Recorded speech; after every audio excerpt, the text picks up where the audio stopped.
नमस्कार किसान साथियों, स्वागत है आपका मेरे YouTube चैनल में। मैं आपका मित्र रूम सिंह राजपूत। आज मैं आपके लिए उड़द की खेती से संबंधित कुछ जानकारियां देने जा रहा हूं। तो किसान साथियों, देर न करते हुए हम वीडियो को शुरू करते हैं। वीडियो में मैं आपके लिए दिखा रहा हूं कि उड़द की खेती जो है वो बरसात के समय की फसल है और ये एक दलहनी फसल होती है। और इसकी हमारी खेती में कितनी आवश्यकता होती है, कितनी महत्वपूर्ण फसल है, इसके बारे में मैं आपके लिए कुछ बातें बताऊंगा। जैसे कि किसान साथियों, उड़द की जो फसल है वो दलहनी फसल है और हमारे भोजन में दालों का बहुत ही ज़्यादा महत्व होता है, क्योंकि दालों से हमारे लिए प्रोटीन की मात्रा मिलती है। प्रोटीन हमारे शरीर के लिए बहुत ही ज़्यादा आवश्यक होती है। तो प्रोटीन की पूर्ति करने के लिए हमको दालों की आवश्यकता होती है। तो इस पर्पज़ से हम देखते हैं कि दालों की आवश्यकता पूरे देश में हर जगह हर किसी को होती है। हमारा भारत दालों का एक्सपोर्ट भी करता है, तो इस दृष्टिकोण से हमारे यहाँ पर दालों की खेती ठीक ठाक मात्रा में होती है।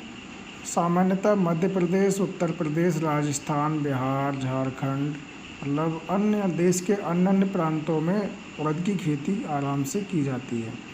उड़द की खेती जो है वो आपकी वर्षाकालीन फसल होती है, जो कि इसकी बुवाई जुलाई और अगस्त में की जाती है और इसकी जो कटाई है वो आपकी अक्टूबर में करी जाती है। अक्टूबर और नवंबर में इसकी कटाई की जाती है, यानी कि जुलाई में या अगस्त में इसकी बुवाई कर देते हैं और ये जो हमारी फसल है ये तैयार होके पक जाती है हमारी नवंबर दिसंबर तक में। नवंबर तक लास्ट रहता है, दिसंबर में तो नहीं, दिसंबर में तो खेत खाली हो जाता है, लेकिन अक्टूबर नवंबर में कट जाती है। अब उड़द की कुछ किस्मों के बारे में बात करते हैं। उड़द की किस्में जो हैं वो दो प्रकार की होती हैं। एक तो आपका हरा वाला उड़द होता है और एक आपका काला वाला उड़द होता है। काले और हरे में अंतर ये होता है, जो हरे रंग का होता है वो आपका उसके अंदर कुछ प्रोटीन कंटेंट काले उड़द की अपेक्षा ज़्यादा होता है, लेकिन उड़द दोनों ही अच्छे होते हैं। जिसमें कि हम बात करते हैं जो काले उड़द होते हैं, काले में आपकी जो वैरायटियां हैं वो एक अलंकार वैरायटी है जो बहुत ही ज़्यादा प्रसिद्ध होती है, जो हमारे मैदानी क्षेत्रों में अलंकार प्रजाति के लिए बहुत ज़्यादा मात्रा में उगाया जाता है। और इसका जो उत्पादन है वो लगभग आपका 15 से 18 कुंटल प्रति हेक्टेयर के हिसाब से इसका उत्पादन हो जाता है। यानी कि बात करें तो आपका 1 कुंटल प्रति बीघा तक की इसकी पैदावार मिल जाती है। तो किसान भाइयों, उड़द की खेती करने के लिए अलंकार किस्म बहुत अच्छी है। अलंकार के साथ साथ कुछ ऐसी फसलें, ऐसी किस्में भी हैं जो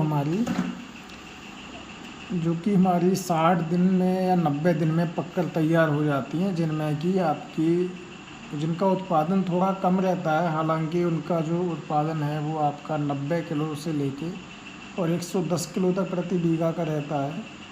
अगर मान लो कोई कंडीशन ख़राब हो जाती है, वर्षा अधिक होती है, किसी कारण से फसल ख़राब हो जाती है तो उत्पादन गिर जाता है, नहीं तो लगभग 1 कुंटल के आसपास इनका एवरेज आ जाता है। और उड़द का जो रेट है वो आपका लगभग 10,000 रुपये प्रति कुंटल तक उड़द का रेट रहता है। कभी कभी महंगा भी चला जाता है, वरना 10,000 रुपये प्रति कुंटल तक का इसका रेट तो रहता है, जिससे कि हमारे लिए अच्छी इसका जो उत्पादन है उससे एक अच्छा मूल्य प्राप्त हो जाता है, जिससे कि किसान भाइयों के लिए ये जो फसल है जो कि कम लागत में और अच्छी फसल है, इसकी खेती करने से हमारे लिए मुनाफा भी ठीक ठाक हो जाता है। तो हमारी जो उड़द की फसल है वो हम इस तरह से कर सकते हैं। अब किसान भाइयों, उड़द की फसल में कुछ मैं आपको सावधानियां बता रहा हूँ। सबसे पहली जो बात है, उड़द की बुवाई करते हैं तो हम बीज के लिए सुनिश्चित कर लेते हैं, बीज हमें ऐसा लेना होता है जो बीज हमारा किसी भी प्रकार से रोगी नहीं हो, यानी बीज में पहले से हमारा उसमें कोई रोग नहीं आया हुआ हो, नमी में नहीं रखा हो बीज, तो हम बीज के लिए ऐसा बीज लेते हैं। फिर बीज को हम उपचारित करते हैं। उपचारित करने के लिए हम राइजोबियम कल्चर, एक आपका आता है बैक्टीरिया जो कि नाइट्रोजनी युक्त जीवाणु होता है, उससे हम अपने बीज के लिए हम उपचारित करते हैं।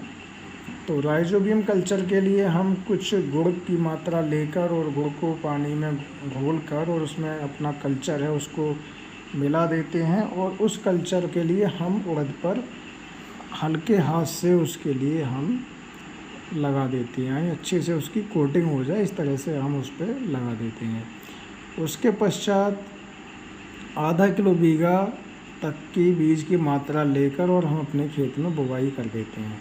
बुवाई करते वक्त हमें ये ध्यान रखना चाहिए खेत हमारा अच्छे से तैयार किया हुआ होना चाहिए और खेत में नमी सही मात्रा में होनी चाहिए, जिससे कि उड़द का जर्मिनेशन है वो सही समय पे उड़द का जर्मिनेशन हो जाए।